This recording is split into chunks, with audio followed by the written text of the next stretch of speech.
Thank you so much for inviting me. No, certainly you're one of the champions that I have met in my life, and it's always a pleasure starting this series with you. And to give you a background, Doctor, and the others who have joined in this room, Mm, this was not planned, but suddenly yesterday's incident tells us how important this is turning out to be. We did not know what happened yesterday would happen, right? And right, you and I have been talking about this for a week or so, and the right. other participants will be coming in over the course of the next 4 days. That the world has going through very difficult times for a lot of people, Yeah.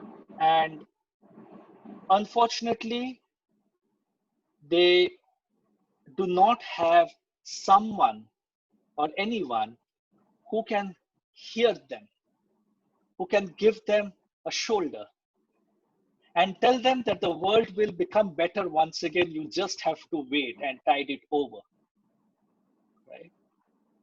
And I know a little bit about you, not too much, but I know a little bit about you, and I would want to know about more about you today. But this entire context of these five webinars this week and the five next week is for people like you who today are successful, and the world sees you as successful, and I see you as successful. But you have gone through huge ups and downs in your life as well. Life is never a bed of roses. And in spite of all that, you are today smiling, you are where you are. And when you get to see your patients who come with a lot of stress, you don't allow your internal emotions to, at any point in time, come in the midst of your professional treatment. So, Dr. Anuga, I want to start off with asking you, why an ophthalmologist? Tell us something about you. That's a very good question, Molloy. And at the outset, thank you so much for inviting me and giving me an opportunity to share my thoughts, my views, and parts and bits and pieces of my life. This decision of becoming an ophthalmologist or a doctor was long, long ago when I was in school. Mhm. I remember when I was in school, maybe around the seventh standard or so, I saw a movie named Anuradha. Okay. The protagonist was Balraj Sahni, and he was a village doctor. Mhm.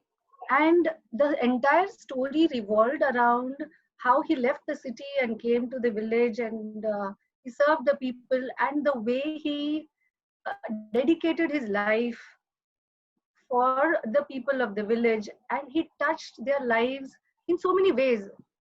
It's not just treating a patient.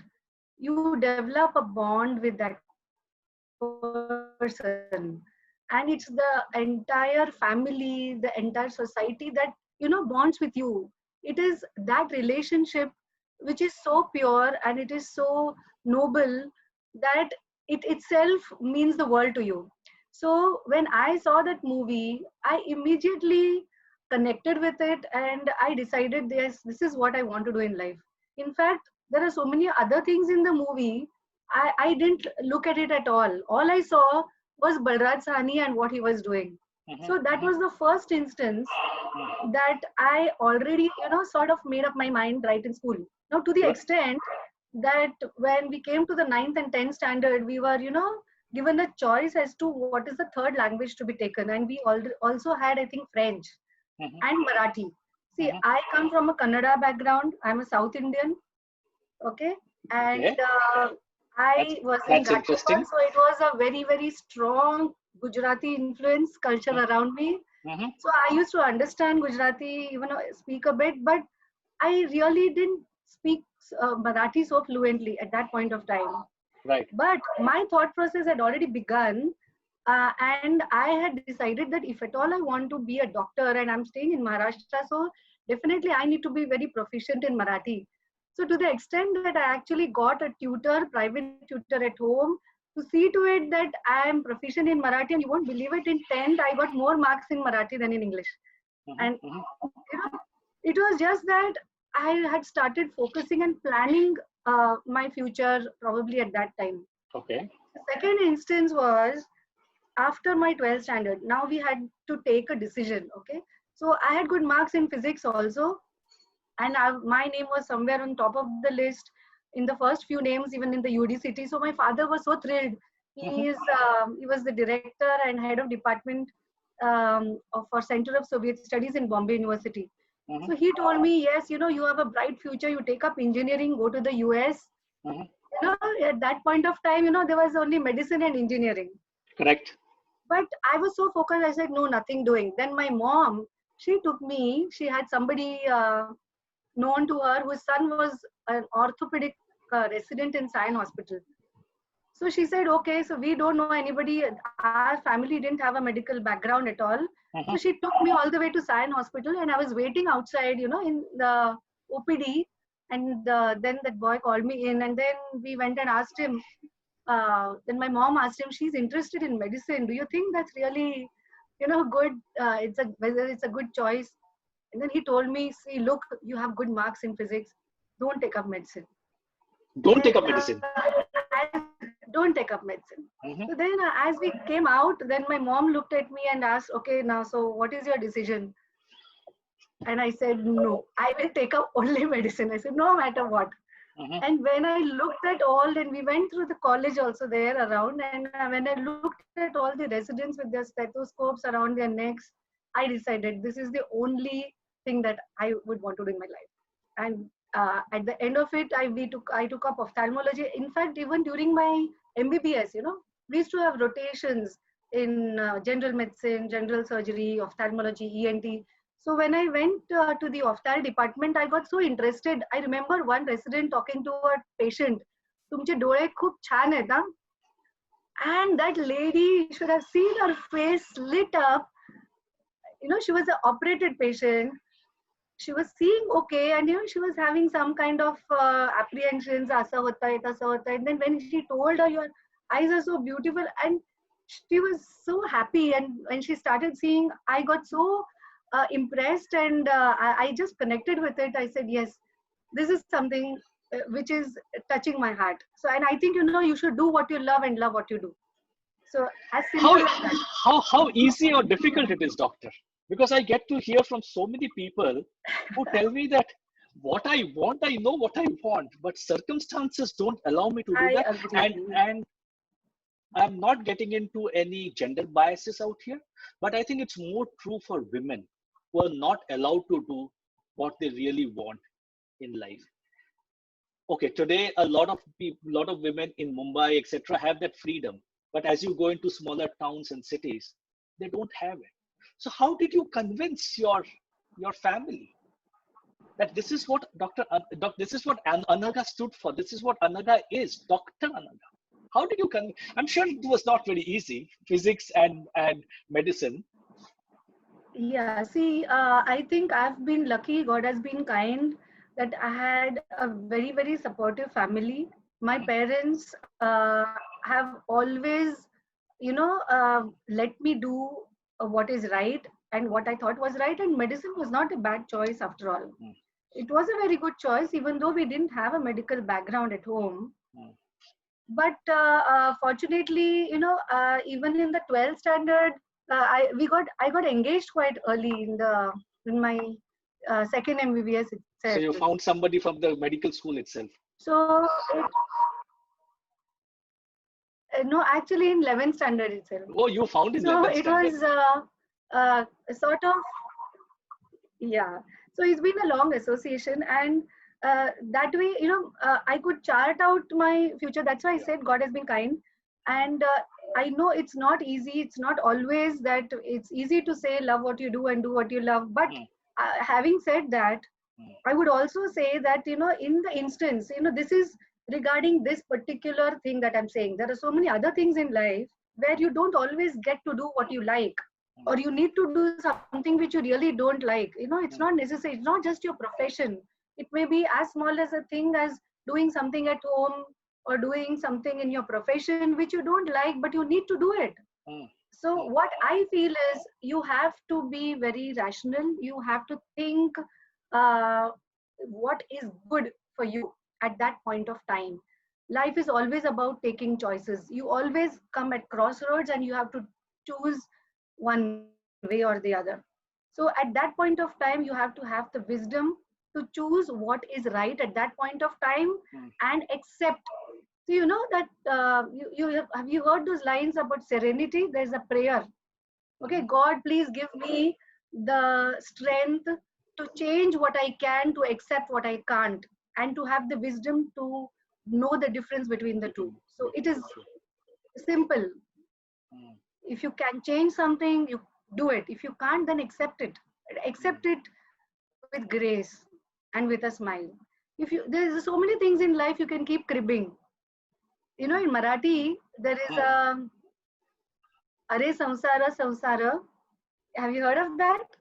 I've Oh, heard you're of a that. I'm Bengali, not so you may so not sure, know. but I've You lived know, my it's entire life about in that Thane, so life. it's okay. Yeah, so it's like a hot girdle. So when you try to make a roti, your hands are going to get burned. So it's not that. You have to accept everything in life, no matter what. No matter what. Okay. What do you do otherwise, doctor, apart from being a doctor? That's Because see. I'm sure the profession that you are in, you may be an ophthalmologist, right? It may not be always a life and death situation for a cardiologist, because I'm not generalizing, because in some cases eyesight can become extremely critical at that point in time, right? You have to save Yeah, that person's vision. So I'm sure you get to see a lot yeah, of patients, and you are yeah. also stressed. And I'll come to the corona era later, that how did you Mhm. manage to see patients in during the corona phase. But typically, how do you de-stress? Because I think de-stress is something that we are not doing enough today, all of us. Yeah. So the first thing is for me, work is worship. Mhm, So when I see patients, even though they are distressed, mm, okay, the kind of satisfaction that you get by changing someone's life, mm, by touching that person's life, mm, not just physically, mhm, okay. So if I treat a patient and treat him for say cataract mm, surgery mm, and he has good vision, mm, it's not just that physical change that we are making, you know, mm, the entire psychological change and the positivity that you get in the patient mm, reflects back on us. mm, Now, I'll tell you an example. mhm, There was a boy who had come to me. He wanted to get a job somewhere and he mm, wasn't getting it, and the reason was he was colorblind. Okay, and color blindness is something which we cannot change. So I had to give him a certificate, and he asked me to give a false certificate, which obviously we won't. mm, And he said, Doc, I need this job badly, and I'm mm, not getting it because I'm colorblind. mm, So I had to act not only as a doctor, but I also had to do a lot of counseling for him. It was so easy for me to just give a certificate, so and so, and then leave it at that.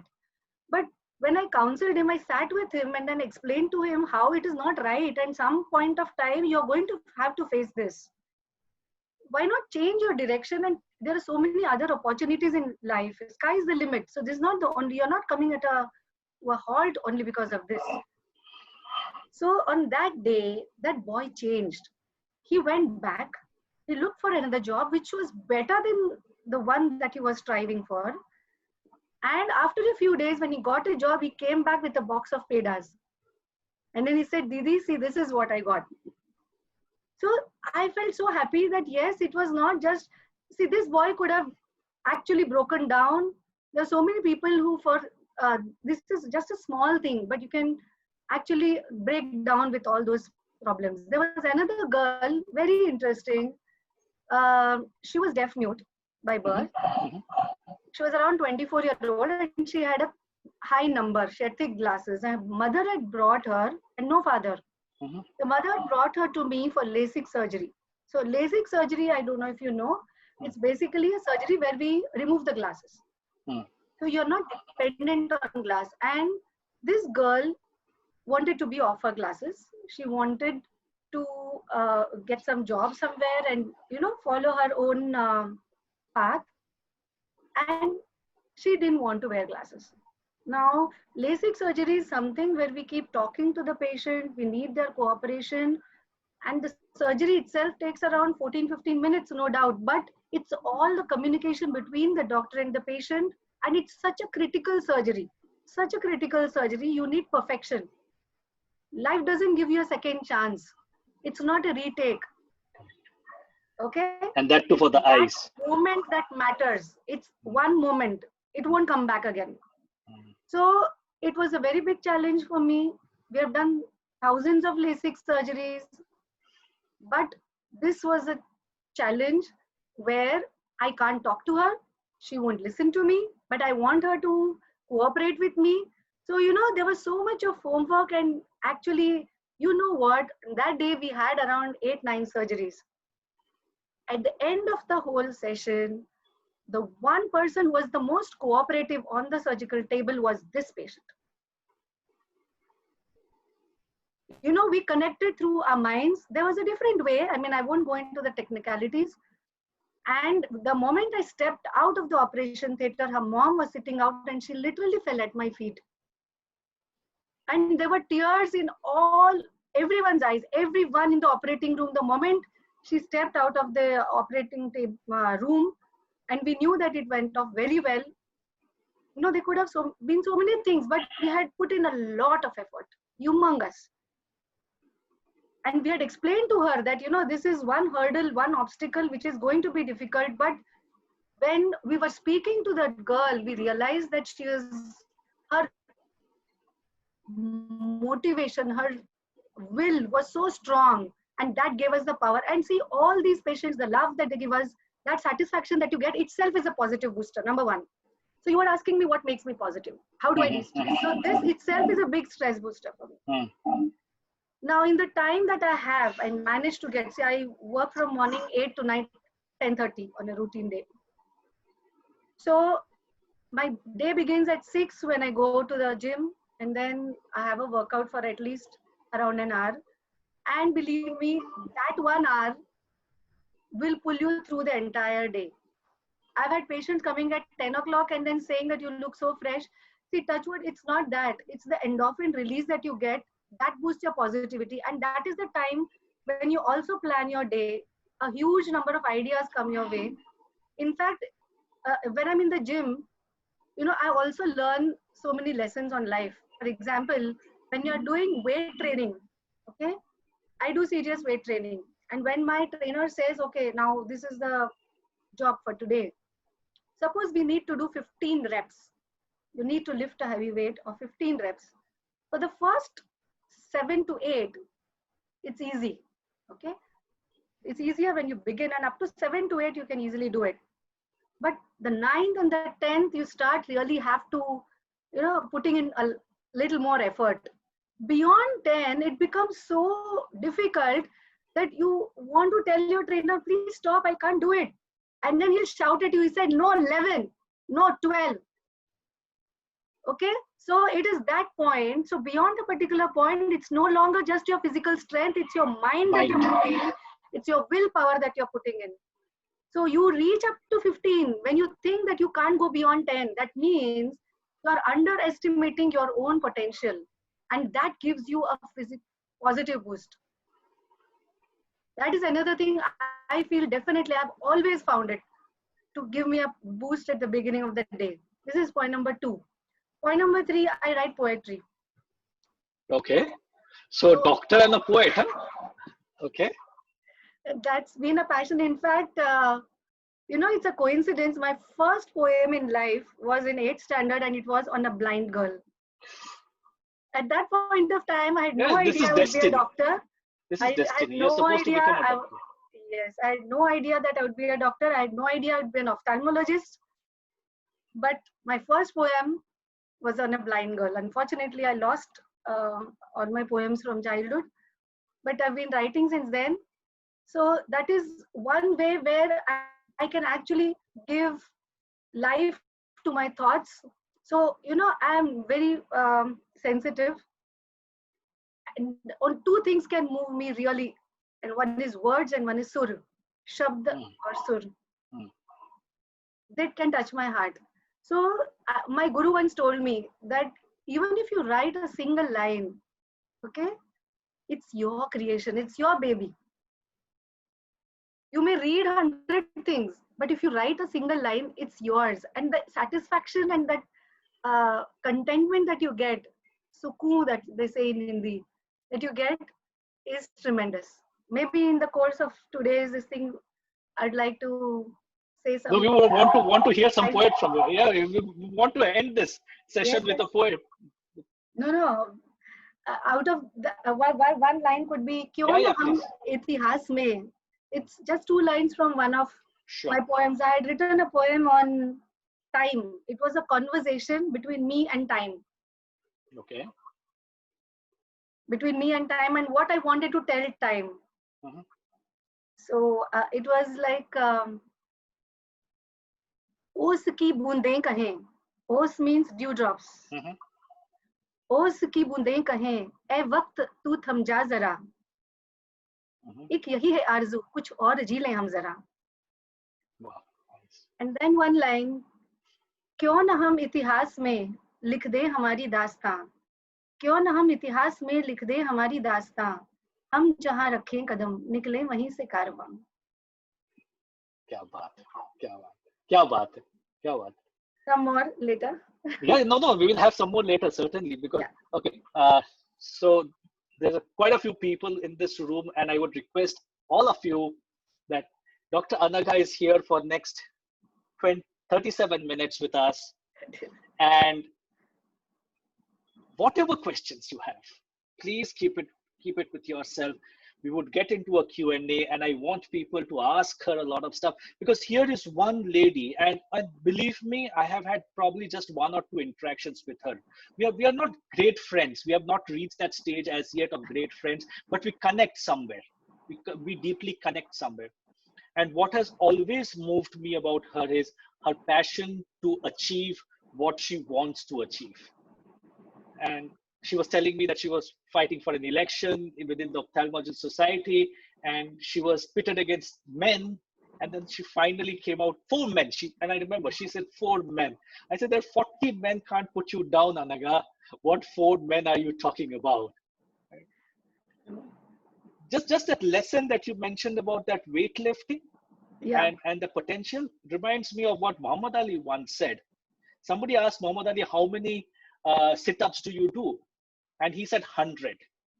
And people laughed at him. That only 100?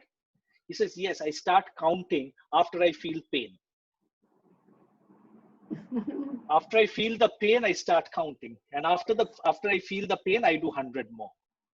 Right? Yes.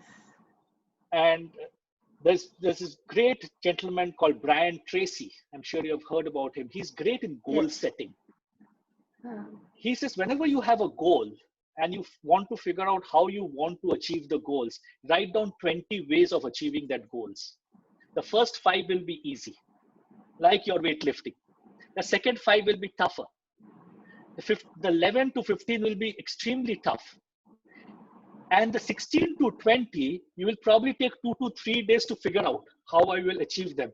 But those 16 to 20 will actually define whether you're achieving that goal or not. So life is not about doing the easy things anymore. Life is doing the hard You need runs. to get out of your comfort zone You first. have to get out of your comfort zone. You have to, because magic, like I keep on saying, magic is always outside the comfort zone. Yes. Doctor, you meet a lot of patients, and I'm sure you meet patients from all strata of society. I do a lot of coaching, like you know. And one thing that I have seen in my life coaching practice is the sense that is the failure of people to accept failure. People are not being taught how to accept failure in life. And all of us will fail at some point in time. Life is not a curve that goes up straight line. What would you tell them? And I'm sure you have also failed. Maybe some surgeries have not gone the way you had planned, or some things that you wanted to do. I also have failed multiple times. Like again, Brian Tracy says that we are all professional failures, right? Only one thing that we do which is successful. What would you tell them? Because I feel that great vacuum of people not being willing to accept failures or not being trained to accept failures. Absolutely. I agree with you. In today's world, I mean, it's not just today, it's so difficult for people to keep their chin up, to maintain their composure, and to keep up their strength. That reminds me of a line that I had written in one of my ghazals. बिखर रहा है यहाँ हर कोई कहीं न कहीं, बिखर रहा है यहाँ हर कोई कहीं न कहीं, वही तड़प है वही बेबसी कहीं न कहीं. So basically, like for example today, this is a global disaster. Okay, everyone has been affected. Everyone has been affected. Life is 10% of what happens and 90% of how you react. This reminds me of a story. There was this girl who goes to her father and says that I'm very fed up. I'm not able to do anything right in life. I'm scared of failure. Okay, so the father was a chef, and what he does is he takes her to the kitchen. He puts 3 pots of water on 3 burners. He puts potatoes in the first. He puts a potato in the first pot. Okay, an egg in the second pot, and some ground coffee beans in the third pot. He waits for 20 minutes, and then he asks her, now remove all of them and then tell me what it is. So what happens to the potato? It was hard, and what happened was it became softer. What happened to the egg? It had it was fragile, but now it becomes a hard-boiled egg. And what happened to the coffee beans? It actually gave off a good aroma. So basically, it's all about the same adversity that all of us face, and how you face that failure or how you face that adversity that turns out into what happens to you. Now, for example, like what happened yesterday, or a lot of youngsters today don't have the courage to face failure. Like for example, Thomas Edison, it is said that he failed 1,000 times before he actually invented the bulb. Right. It was so easy for him to give up, but he didn't. You just need to hold on. हार से हार न मानेंगे, साहस ही रीत हमारी है, बस हौसला टूटे ना अब, इसी में जीत हमारी है. So courage is not the absence of fear. It is about acting despite those fears. And I think this is what we need to teach our youngsters, as parents, as teachers, as professionals in our own setups. And we need to be with them. It is so important for them also, to be strong. I mean, they think that success, everybody has failed at some point of time or the other. Everybody. Correct. But we need to use them as stepping stones. So success is basically failure when you hop from one failure to the other. Correct. Absolutely. But people are not willing to accept it. So what message do you give them? Yes, Shrikant, you have a question. You want to ask something, Shrikant? Hi, Shrikant. Hi, how are you, Rajni? Fine. Okay, Anaga, Dr. Anaga. Well, in well, I've known Rajni Aka, Dr. Anaga, right from very small. My question to you, I always call you by Rajni. Please carry on. Please carry on whatever you're comfortable with. There are so many facets you have, apart from being a very successful doctor, and a huge congratulations to you on that. But you have been a great mother, a huge accomplished in several other ways, in dance and music, and in poetry, going to the gym, doing so many things. Where do you find that 25th hour, which I have not been able to do, being in corporate, doing so many things? And where do you get that 25th hour? First of Well, thank you so much, Shrikant. He's my cousin. Okay. Shrikant, I agree to what you're saying. The thing is, I cut down on a lot of things that I feel is unnecessary, like watching television or Netflix or, uh, you know, minimal this thing on WhatsApp, Facebook. I mean, I may be missing out on so many other things in life, probably, but I feel like I have very less time and I want to do so many things. So I feel if I can sleep for say 6 hours, and as I said, my day begins at 6 on a routine day, and I try to finish off my gym and everything by 7:45 or 8 by the time I leave.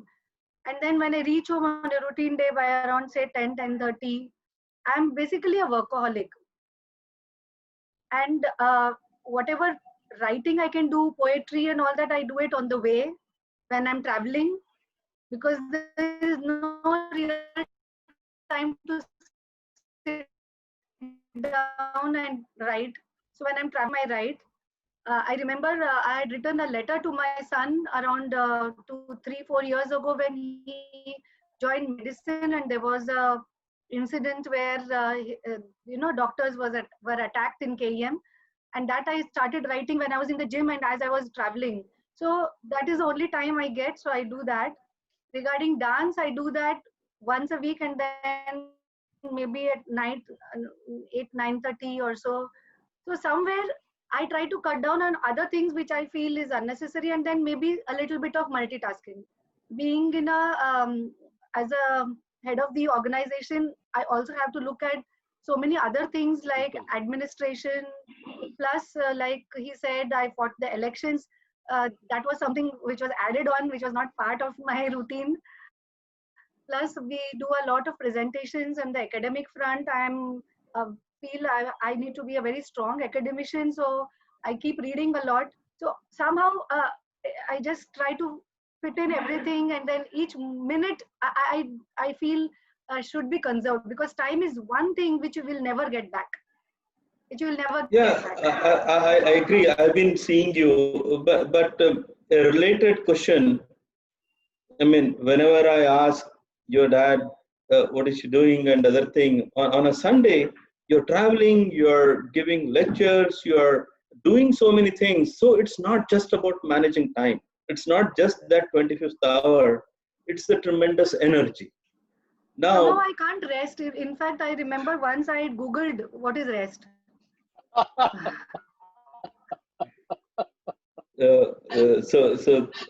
think that there is a lot of it to learn from those traits, Yeah. and huge I don't know congratulations whether it's again. the right thing to do. I mean, it's just like what I am. I mean, each person is different. Each person has his own way of doing things. No, agree, Dr. Anaga, that No, each no, there person. are lot of things to emulate on that. Thank you. Yeah, Thank you so yeah. much. No, I'm sure there is a Yeah, lot. hello. Yeah, every individual is different. You're absolutely right. But when people talk about time management, sometimes I feel like smiling. You cannot manage time. Time will come and time will go. The only thing that you can manage is what you are doing within that time that God has given you, that 24 hours. You have 24 hours, I have 24 hours, XYZ has 24 hours. And all of us have to manage ourselves within that 24 hours. I was again reading a very interesting article the other day.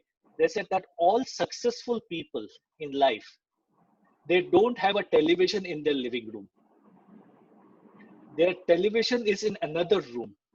And they have to make that effort to go and watch that television Yeah, rather than sitting in that couch and watching television, absolutely. right? There's so many things that we can do by just self-discipline. And I remember I was doing this webinar in end of March, and I told people that day that how you manage your next 8 to 10 weeks of your life will probably Absolutely. define how much success you're going to get. Either you can sit at home and watch Netflix and Amazon Prime and sit in front of the television and nobody coaching you and nobody, or you can use that time to the best of your ability and do everything possible to prepare yourself for the new India or new world. That is what differentiates the anti-fragile from just being robust or resilient. You know, there is something that is beyond robustness and beyond resilience, and that is called as This is a anti-fragility. new word that I've learned today, so I will Yes. use that See, somewhere. anti-fragility is something that you gain from disorder. Hmm. Like, for example, today, if the corona pandemic has affected everyone, all of us are talking about resilience. So resilience is bouncing back to what you were. You may not reach the same level. You may be slightly low. Hmm. Robustness is the strength that you have, but anti-fragility means that you gain from that. So that is what we need to achieve. So you should aim at anti-fragility. You can, there's a book written on it. How do you achieve that? That's the question. Absolutely. Now that is different for everyone, and that we have to keep thinking about how you can not only be resilient but anti-fragile. So So, that depends on your circumstances and what you are doing in life. But you need to have that strength and you need to think around it. See, it all starts with your mind. It won't happen in a single day. You have to be so passionate, you know, to be, they say, to be successful, you want to have it as badly as you want to, as you can breathe. Only then you will be successful. yeah. If you just say I want to be successful, it's not going to just come to you. You have to walk on a bed of thorns for that. People can't see it. So I tell my people always, it's like a duck which is, you know, on the water. All you can see is it's floating so smoothly, but you know, you see under the water it's actually flapping its feet. It's like that. Unless you do that, the the people outside, like you said, you think I'm successful. It's not, I'm not saying I'm successful. It's like there are lakhs of people who are successful, but it's those people's hard work and effort and pains that they have put that is finally giving them that success, so-called success. So the more I hear from you, the more that one statement of Brian Tracy comes back to me again and again. Becoming successful is not the real thing. The kind of person that you have to become, who is a successful person, is what is the real thing. So your entire self has to go through a transformation. So there are two questions that have come up, Doctor. One is a medical question, and you're not able to see because it's coming to me. I'm So seeing it, yeah. yeah, so the chat. So I'll read out those. I'll be your moderator for today. All right. So there are two questions. One is a medical question, and one is an absolutely non-medical question. The first medical question is, and this is a gentleman I know. He says, can we remove the specs through strong mindset? Because some doctors say 50% is really the eye issue and 50% is the mindset issue. So he has a minus power. So what would you recommend to him? See, first of all, we need to do your eye checkup. See, I believe in science. Okay, everything, there has to be scientific evidence. It's an evidence-based medicine that we are following today. So if you have a number, okay, if you keep thinking that let my number go, let my number, it's not that. If you have a number, then we need to do something in order to reduce it. So we have been doing LASIK for the last so many years. If it was only about the mind, then it would have been so easy. There are so many people coming to us for glasses. Forget LASIK, there's no need to do LASIK at all. It's not that. It's basically all about physics, and the eye is all about optics. So it's the physics of optics, very simple. The mind is strong, I agree, but it's not only the mind that's going to help. It's definitely the physics, and we need to operate or give them glasses for them to be seeing well. That's the answer to the question. Okay. So a follow-up question to that. Suppose I already have a high minus power, -7, -8, which I had when I was in school going. And I did a LASIK as well, and long time back. Is it? Can your mind stop the deterioration of your eye? Further deterioration? Can it, or can it not, or it's only a medical problem? It is a medical problem. Which needs to be treated medically. Yes, it is a medical problem. Okay. Now, so that was so I'm sure Sandeep has got that answer, and he stays very close to where you live in Thane, so he can go to Dombivli and go and see you in his clinic. Now, there is a question that has come up. Now, this is what is the worrying piece based on which this entire theme was designed, the Pearls of Wisdom. A lot of people, and there's this lady called as Savita. She's asking, we feel left out because of the corona. We had passed out and we were getting a job, and now the company says we can't take you for the next 6 months. We are neither here, neither there. What would you tell me? What is one advice as a, again, no gender biases, as a lady, successful lady, professional? What would you tell? Because a lot of people are facing this situation. They were intern, they completed their MBAs, they were about to intern, but the companies are not hiring. They're sitting at home. Yeah. See, the first thing is, this problem of the pandemic is not for one person. It is for everyone. If you have your own qualification, if you have your own strength in your background, it is a question of a few days here and there. You need to have that patience. You need to have that courage, and you need to plan. See, it's about planning everything. Okay, if one company is not taking you, is not hiring you, doesn't mean that's the end of the world. If you are confident in yourself, if you are confident in your skills, see, what is important today is you need to have your skill set. You need to have something which someone will want at some point of time. If you are confident about that, if not one company, a second company is definitely going to hire you. So you need to have your USP. You need to be different. So the first thing is, you plan about what you want to do yourself. See that you are going to be of use to someone. Then that someone is definitely going to come looking for you. But it's a question of time. You need to have that question of a few days. Things are opening up. Most importantly, remain positive. It's not the end of the world. Somebody rejected him for his voice a long time ago, even before he became a star. But today, his voice is something which is so high in demand. So it's not that you should have your conviction in yourself. That is important. And plan. Plan A, plan B, plan C, all your plans should be in place. So if not one, send 10 resumes to people. What you need to do in this lockdown or now in the next few weeks is to work on, analyze where you would be useful, analyze which companies would take you, and then even if you have to accept a little lower salary now, say everybody is going through almost a recession.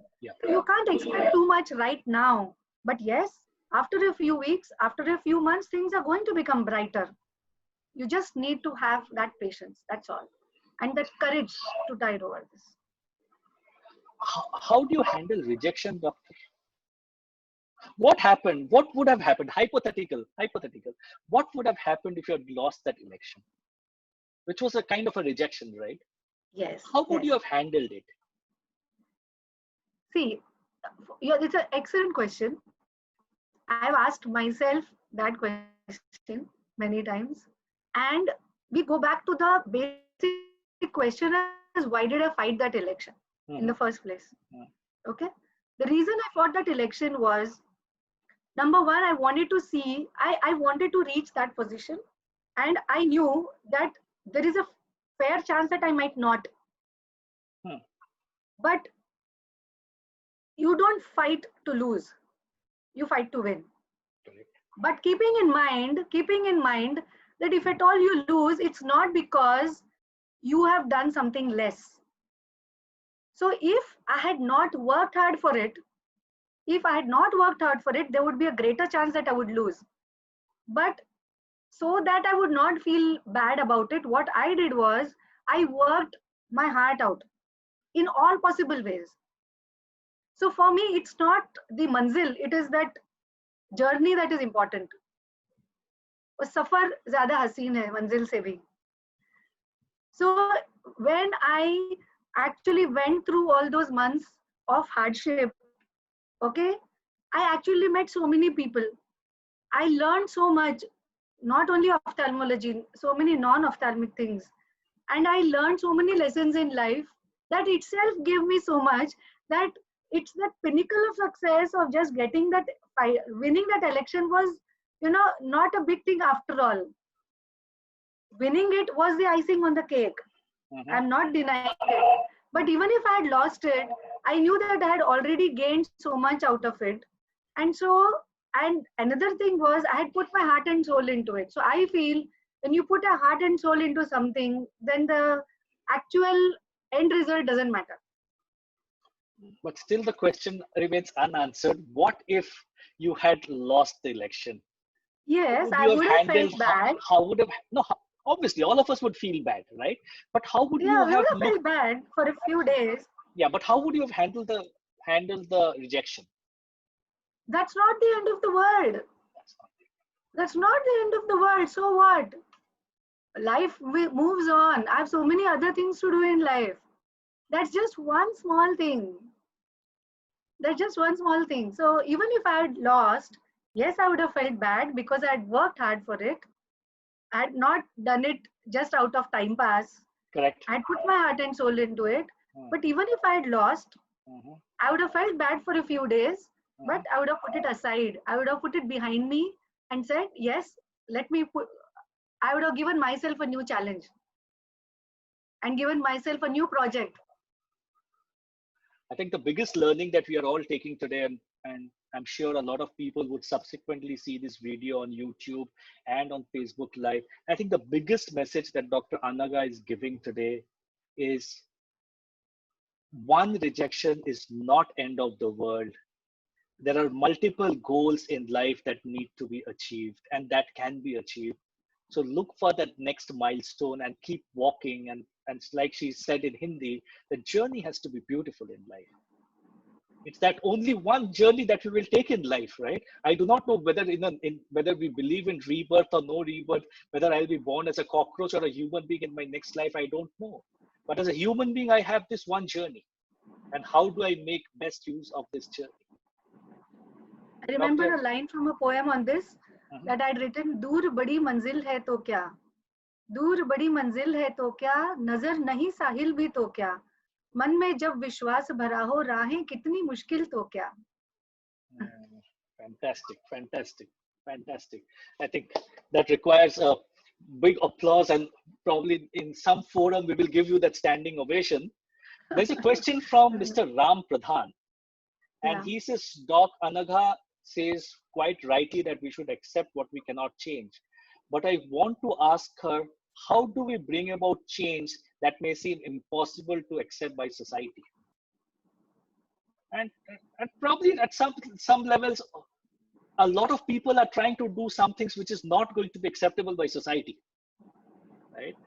All the trailblazers are all doing that. They're all trying to do something else. When I gave up my job at the age of 48, having a great compensation package, remuneration package, and I decided to work my entrepreneurial journey, people laughed at me. That why at this stage, right? So how do you convince those people that this is me, and this is the change that I'm going to bring about in myself? Do you even try to convince such people? My first question. Yeah, exactly. Why do you need to? See, if you, first of all, you have to remember that one thing, if you are trying to do something different, you first be sure about what you're doing. Hmm, If you think that is right, you have to be sure about that. If you hmm, think that's the right way to go, there are going to be 100 people who think it's not right. hmm, You're not here to change the world. You change yourself. The world will follow once you become successful. But you should have the conviction in your thoughts that what you are doing is right. If the basis or the foundation of what you are going to change or what your thought process is shaky, or it's not ethical or not strong enough, then you are bound to fail, and then people will definitely mock at you. So I feel if you have the courage, or if you have the courage of conviction and you think what you're doing is right, then you need to have the right people, you need to have the right opportunity, and carve your own niche. One day you will win. Okay, fantastic. Before I get to my last question, there's a message that has come in. I've also posted on your chat box, so you can look at it, from Mr. Shailendra Sharma. Yeah. Can you read it out to me? I will. I know Dr. Anaga since last many years and met her many times during a year during ophthalmic conferences. I know how busy she is as a professional and the energy level is always so high. She meets people with a smile across the country. Many ophthalmologists listen to her very sincerely during her talk. She's a great human being. And today a new thing I came to know about her is her poetry. So Thank this you is so much. And Shailendra Sharma. most importantly, we need to, I would first, most importantly, like to acknowledge the love and affection and support that I have received from my family, my parents, my in-laws, especially my mother-in-law, my husband, Dr. Anil Heru, and my gurus in school, college, medical college, ophthalmology, and my staff from my hospital. So these are the foundations, Yeah. and they are your pillars. They are the rocks of Gibraltar. Otherwise, it's very easy if a person has to, most of his time goes into managing small things, then it is very difficult to reach greater heights. So it is all only because of all these people in my life that I've been able to achieve, and I give all the credit only to everyone else, all these people in my life. Yeah, I think the family support and the acceptance that what people need to do and how people are doing it. I think it's a great support, without which I think we are nobodies, right? So before my last question, my request to anybody who has a question for Dr. Anaga, because we are running out of time. It's 5:55 already. Uh, Time has flown, Dr. Anaga, and we'll end I this. never realized it. Yeah, I never realized it.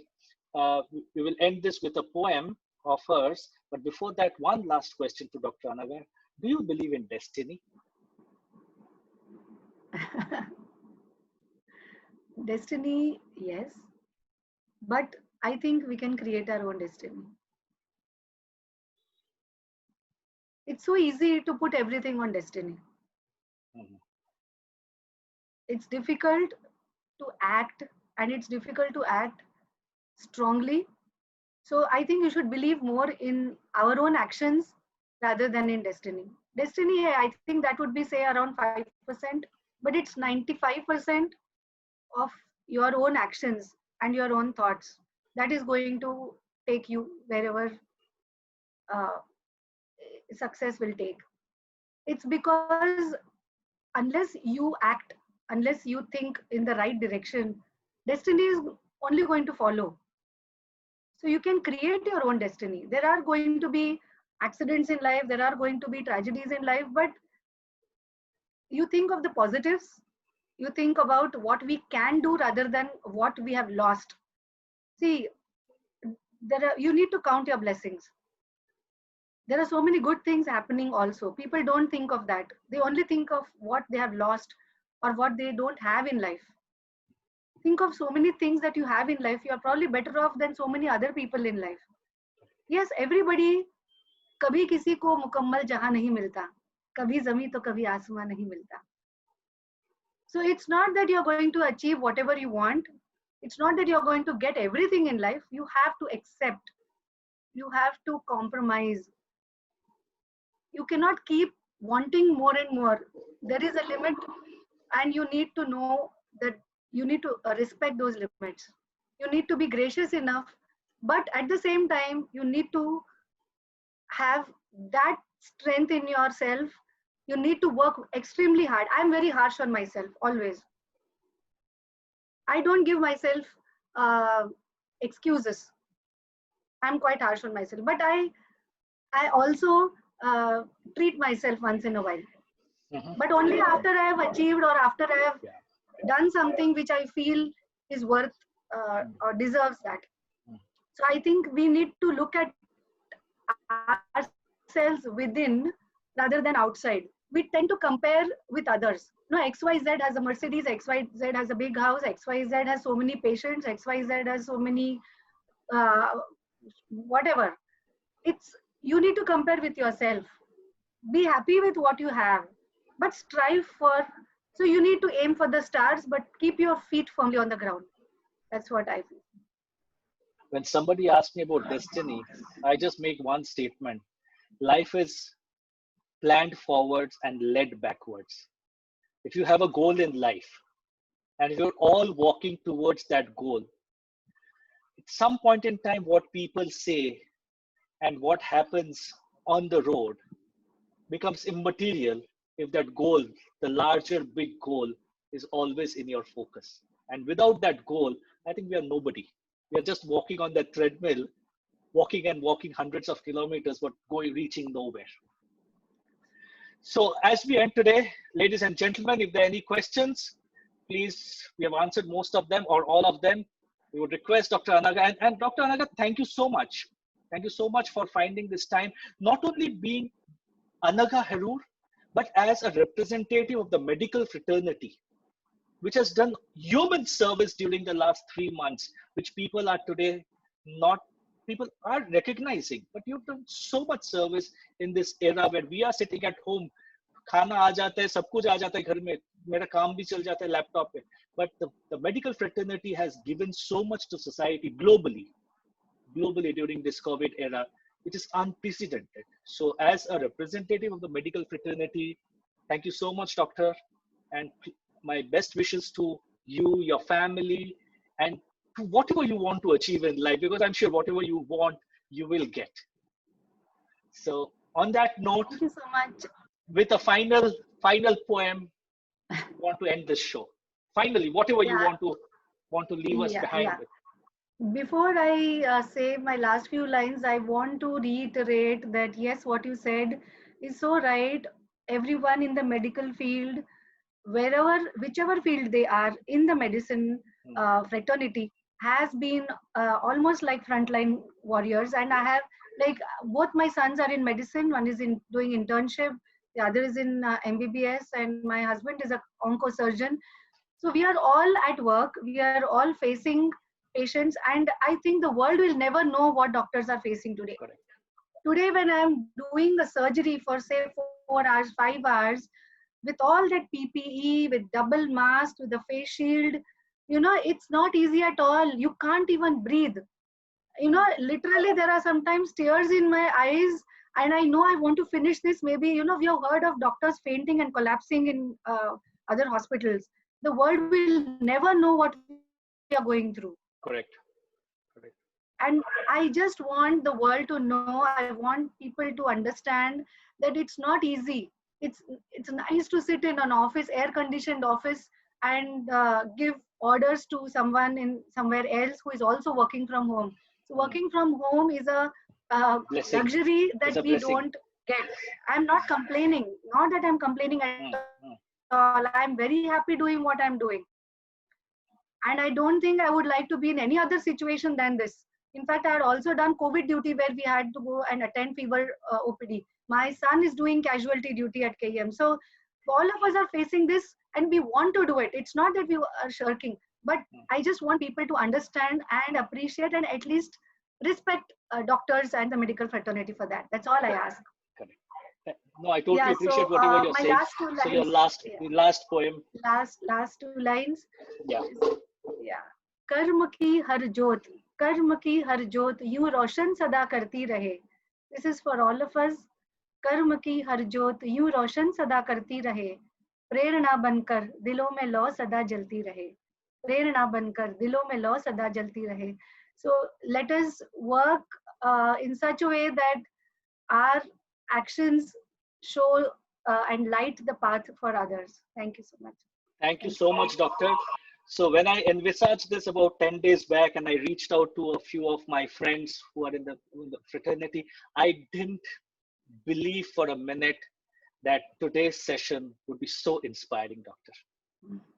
And you are the first person to acknowledge that I want to do it and I would want to share my message. And it's all from the objective of how do you tell people, the youth, to keep the chin up in these difficult times, because on the other side of dusk and there is dawn. So the dawn will come We just need to keep our chin up.